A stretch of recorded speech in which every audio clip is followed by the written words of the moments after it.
Welcome back to the channel Super Idea. Super Ideas में आप सभी लोगों का एक बार फिर से स्वागत है।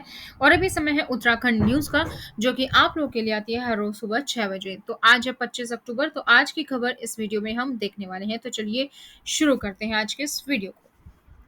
यात्रियों को बेहतर सुविधा देने के लिए भारतीय रेल का विकास कार्य तेजी से चल रहा है। देश के कई राज्यों में लाइनों के दोहरीकरण का काम भी किया जा रहा है। इसी सिलसिले में उत्तर रेलवे के मुरादाबाद मंडल में सहारनपुर से मुरादाबाद और देहरादून से लक्सर रेलखंडों के बीच रेल लाइन के दोहरीकरण का काम किया जा रहा है। यह दोनों रेलखंडों के बीच हो रहे रेल लाइन के दोहरीकरण की वजह से यहां से गुजरने वाली रेल लाइनों को ब्लॉक किया जा रहा है, जिसकी वजह से इन दोनों रेलखंडों पर रेल यातायात प्रभावित रहेगा। केंद्रीय टीम ने प्रभावित इलाकों का लिया जायजा। 243 करोड़ के नुकसान का आकलन। 7 सदस्यीय केंद्रीय टीम पिछले दिनों उत्तराखंड में आई आपदा से प्रभावित क्षेत्रों और योजनाओं का निरीक्षण करने के लिए पहुंची। इस दौरान समीक्षा बैठक में डीएम ने बताया कि प्राथमिक आकलन में 243 करोड़ की क्षति का नुकसान हुआ है। पर्वतारोहण और ट्रैकिंग के लिए बनेंगे एसओपी। पर्यटन मंत्री सतपाल महाराज के दिए निर्देश। प्रदेश में पर्वतारोहण और ट्रैकिंग के लिए नई एसओपी यानी कि मानक प्रचालन प्रक्रिया बनाई जा रही है। पर्यटन विभाग की ओर से जल्द ही ट्रैकिंग के लिए इसे लागू किया जाएगा, जिसमें ट्रैकरों को सुरक्षा से संबंधित जानकारी दी जाएगी। 7 दिन में मात्र 2 घंटे के लिए खुला हेलम उर्गम मार्ग। मलारी हाईवे के नए खुलने से आफत में नीति घाटी के ग्रामीण। उर्गम घाटी के करीब 1 दर्जन गांवों को यातायात से जोड़ने वाली हेलंग उर्गम सड़क 17 अक्टूबर को देर रात से बंद पड़ी रही। शनिवार को शाम 4 बजे सड़कों को वाहनों की आवाजाही के लिए खोला गया, लेकिन शाम 6 बजे पहाड़ी से बोल्डर भारी मात्रा में मलबा आने से सड़क फिर से अवरुद्ध हो गई।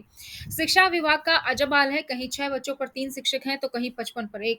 यह हाल तब है जबकि शासन ने स्कूलों में मानक से अधिक कार्यरत शिक्षकों का समान श्रेणी में के स्कूलों में खाली पदों पर समायोजन का आदेश दिया है।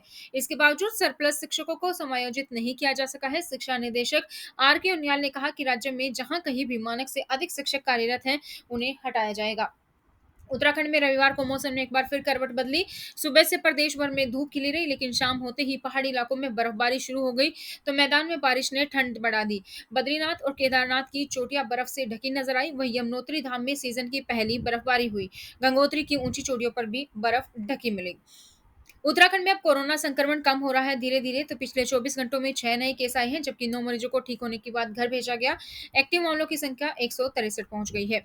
हर एक से बोले हरीश रावत, आपदा में तो सांप और नेवला भी एक हो जाते हैं। आप तो मेरे भाई हैं। अब तक मीडिया और सोशल मीडिया के जरिए संवाद के सिलसिले को गति दे रहे पूर्व हरीश रावत और वन मंत्री हरेक सिंह रावत को रविवार टेलीफोन पर बात हुई।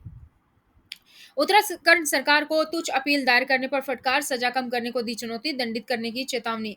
उत्तराखंड सरकार द्वारा हत्या के प्रयास के मामले में सजा कम करने की चुनौती देने वाले अपील दायर करने पर सुप्रीम कोर्ट ने फटकार लगाई। कोर्ट ने पहली बार ऐसा होने पर संबंधित अधिकारियों का जुर्माना लगाने की चेतावनी भी दी है। अल्मोड़ा में बारिश के गहरे जख्म, कई घरों में बुझे चिराग। उत्तराखंड में आसमानी आफत गहरे जख्म देकर गई है। इस आपदा में 60 से ज्यादा लोगों की मौत हुई, दर्जनों घायल हुए। अल्मोड़ा जिले में 6 लोगों की मौत हुई, कई घरों के चिराग बुझ गए। मूसलाधार बारिश की वजह से अल्मोड़ा के एनटीडी हीरा डुंगरी स्थित एक मकान में मलबा घुस गया था। मलबे में दबने से 14 साल की लड़की की मौत हुई। छुट्टियों में देवभूमि उत्तराखंड जाने वालों की बड़ी मुश्किलें। लखनऊ व बरेली तक की ही चलेंगी ट्रेनें। छुट्टियों में जो देवभूमि हरिद्वार ऋषिकेश व उत्तराखंड के लिए जाते हैं, उनके लिए देवभूमि तक ही जो है रेल चलेगी। ये थी दोस्तों आप लोग के लिए उत्तराखंड की न्यूज। इसी तरीके से उत्तराखंड की न्यूज पाने के लिए चैनल को सब्सक्राइब करें, बेल आइकन को प्रेस करें, और इसके साथ ही आप मुझे फॉलो कर सकते हैं सोशल मीडिया पर, लिंक डिस्क्रिप्शन बॉक्स में।